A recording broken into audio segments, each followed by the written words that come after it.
just unpackaged this and I'm going to read the instructions and figure out how to hook all this up. And I will show you what it looks like when it's all done. So I put the pegs in on the bottom. They just screw in real easy. I flipped it upside down and put those in. And I'm going to put these on right now, and then I'll show you what it looks like. Those are for the corner. They're different. So the corner and the sides are different. So let me put these on, and I'll show you in a bit.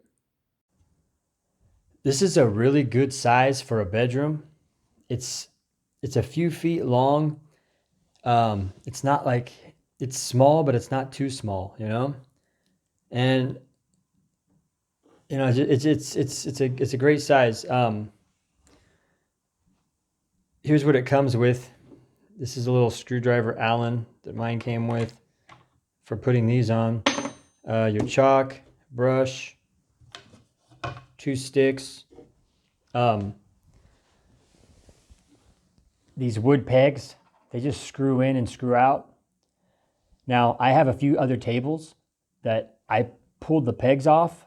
So if you got a narrower table, at least on mine, all my 3 tables I have that are narrower and the pockets still hang out on the outside, I took the pegs off and I set it just right on the table, and it works if the table's narrower. So if you have narrow tables, it could sit on that.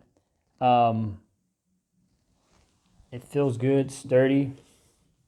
The balls have some weight to them. You can do bank shots. Probably not going to be banking it all the way and coming back this way, but going this way, you can bank doing that kind of stuff, you know? And it's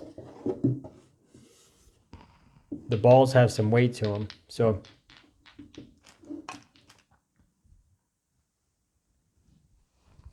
it's a nice little bedroom pool table.